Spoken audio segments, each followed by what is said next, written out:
अस्सलाम वालेकुम दोस्तों, कहा जाता है कि पुराने वक्तों में मिस्र का एक बादशाह शिकार की गर्ज से जंगल गया। बादशाह के साथ पूरा काफिला था। शिकार से वापसी पर बादशाह की नजर एक छोटे से बच्चे पर पड़ी जो दरिया के किनारे बैठा रो रहा था। बादशाह को इस बच्चे पर बहुत रहम आया और बादशाह ने अपने सिपाहियों को हुक्म दिया कि इस बच्चे को मेरे पास ले आओ। हुक्म की तामील की गई और सिपाही बच्चे को बादशाह के पास ले आए। बादशाह ने इस बच्चे से पूछा, तुम्हारे माँ बाप कौन है और तुम कहाँ रहते हो? बच्चे ने कोई जवाब न दिया और खामोशी से खड़ा रहा। वजीर बोला, बादशाह सलामत, ये तो हमें कोई गूंगा बहरा लग रहा है। बादशाह की चूंकि कोई औलाद न थी, इसलिए बादशाह को इस बच्चे पर प्यार आया और वो इसे अपने साथ महल ले गया। महल आने के बाद बादशाह की सरपरस्ती में इस बच्चे की परवरिश आलीशान तरीके से होती रही। वक्त गुजरता रहा और वो बच्चा जवान हो गया। इस दौरान बादशाह ने अपना इलाज करवाया, मनते मुरादें की, हर एक मजार पर गया, पीरों फकीरों से दुआ करवाई, लेकिन अल्लाह ने इसे औलाद की नेमत से ना नवाजा। जब कोई उम्मीद न रही और बादशाह की जवानी जाती रही तो बादशाह ने इस गूंगे बहरे लड़के को अपना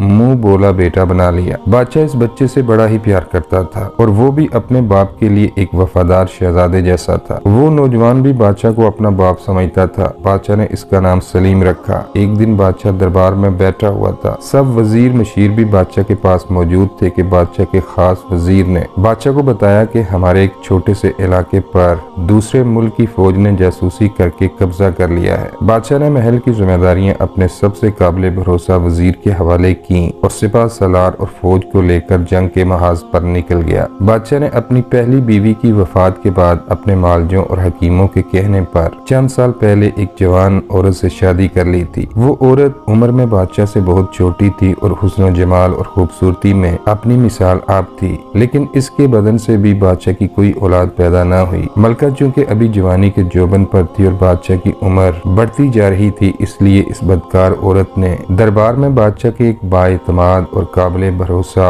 मजबूत जिस्म वाले वजीर के साथ नाजायज ताल्लुकात इस्तवार कर लिए थे। मलका को जब अपने शोहर बादशाह के जाने की खबर मिली तो उसने अपनी एक खास कनीज के जरिए अपने आशिक वजीर को अपने कमरे में बुलाया और अपने शोहर से खयानत करते हुए इससे बदकारी की। बादशाह की गैर मौजूदगी में जब भी इस औरत का दिल करता वो अपनी खास कनीज के जरिए अपने आशिक को बुलाती और इससे शाही जनान खाने में जना करती। फिर एक दिन मलका ने अपने आशिक वजीर से कहा कि चोरी चोरी मिलने पर मुझे पकड़े जाने का डर रहता है, क्यों ना हम इस बुढ़े बादशाह को रास्ते से हटाकर शादी कर लें। वजीर बहुत खुश हुआ और यूं इन दोनों ने बादशाह को कत्ल करने का मंसूबा बनाया। वजीर ने मलका से कहा कि ये काम बहुत मुश्किल है, लेकिन अगर आप मेरा साथ दें और मेरी मदद करें तो मैं ये काम कर सकता हूँ। दरबार के शाही जनान खाने में जब दोनों ये मंसूबा बना रहे थे तो इत्तेफाक से बादशाह का मुंह बोला बेटा सलीम, जो बहरा और गूंगा था, वो खिड़की की ओट में खड़ा होकर इनकी वो तमाम हरकतें देख रहा था। जब वो दोनों ये बातें कर रहे थे, अचानक मलका की नजर खिड़की के पास खड़े बादशाह के बेटे सलीम पर पड़ी। पहले पहल तो वो डर गई, लेकिन फिर उसने सोचा कि ये लड़का तो गूंगा बहरा है, इसको क्या पता हम क्या बातें कर रहे थे। लेकिन वो गलती पर थी क्योंकि सलीम इनके इशारों को समझ रहा था। सलीम को यकीन हो गया कि वजीर गद्दारी करने वाला है। जब बादशाह वापस आया तो सलीम अजीबो गरीब हरकतें करने लगा। बादशाह ने सोचा शायद सलीम काफी दिनों बाद मुझे देख रहा है, इसलिए ऐसी अजीबो गरीब किस्म की हरकतें कर रहा है। लेकिन जब रात हुई और बादशाह अपने कमरे में मलका के साथ आराम फरमा रहा था और अपनी थकावट दूर कर रहा था तो दरवाजे पर दस्तक हुई। बादशाह को गुस्सा आ गया क्योंकि वो अपनी बीवी के साथ खलवत में था, यानी हम बिस्तरी कर रहा था। जब दरवाजा खोला तो देखा कि सलीम परेशान हाल खड़ा है। बादशाह ने जल्दी से खादमों को हुक्म दिया कि शाही तबीब को हाजिर किया जाए। हुक्म की तामील की गई और शाही तबीब ने महल में आकर सलीम का मुआयना शुरू कर दिया, मगर बीमारी इसकी समझ में नहीं आ रही थी। इलाज चलता रहा लेकिन कोई अफाका ना हुआ और सलीम दिन ब दिन कमजोर होता जा रहा था। जब वो वजीर और मलका को छुप कर बातें करते देखता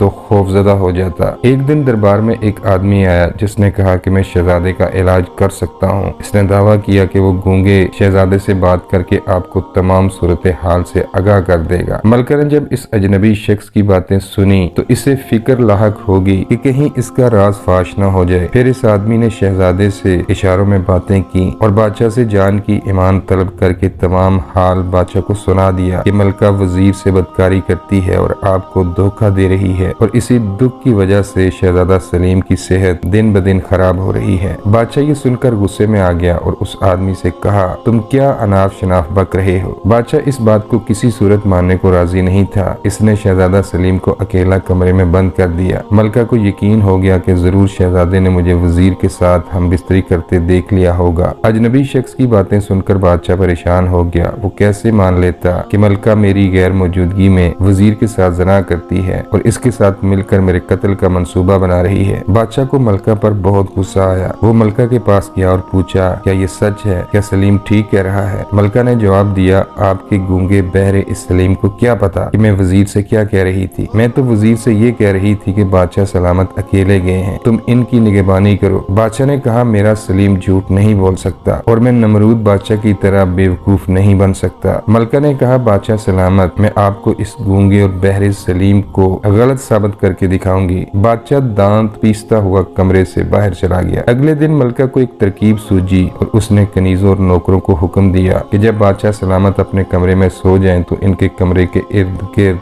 बर्फ के ढेर लगा देना और बादशाह के कमरे की खिड़कियां खोल देना और जिस कमरे में शहजादा सलीम सोए इस कमरे के इर्द गिर्द सारी रात आग जलाए रखना। नौकरों ने ऐसा ही किया और जब सुबह हुई तो मलका ने बादशाह सलामत से पूछा, बादशाह सलामत, रात को मौसम कैसा था? आपको नींद आई या नहीं? बादशाह ने कहा, रात को बहुत ठंडी हवा चली और मुझे बहुत मजे से नींद आई। फिर मलका ने कहा, बादशाह सलामत, अपने चहीते सलीम से तो पूछे कि रात को मौसम कैसा था। जब बादशाह सलीम के कमरे में आया तो क्या देखता है कि वो अपने कपड़ों से बेनियाज बिस्तर पर पड़ा था और पागलों जैसा हाल बना रखा था। बादशाह ने फौरन अजनबी शख्स को बुलाया और हुक्म दिया कि शहजादे से मालूम करो कि इसकी रात कैसी गुजरी। इस आदमी ने सलीम से इशारों में बात की तो वो कहने लगा कि रात को मेरे कमरे में बहुत गर्मी थी, गोया आग जल रही थी। बादशाह को शहजादा सलीम की इस बात से बहुत हैरत हुई। फिर मलका कहने लगी, बादशाह सलामत, जो आदमी ठंडे और गर्म मौसम में फर्क नहीं कर सकता तो फिर वो मेरी और वजीर की बातें कैसे समझ सकता है। मकार मलका अपनी चाल में कामयाब हो चुकी थी। फिर बादशाह ने इस बदकार औरत की बातों में आकर गुस्से में शहजादा सलीम को मौत के घाट उतार दिया। चंद दिन बाद मलका और वजीर ने अपनी खास कनीजों की मदद से बादशाह के खाने में जहर मिलाकर इसे कत्ल करने की कोशिश की, लेकिन वो इसमें नाकाम रही। कनीजों से तहकीकात की गई लेकिन उन्होंने मुंह न खोला। बिल आखिर बादशाह ने इन दोनों कनीजों को तख्तादार पर लटका दिया। बादशाह के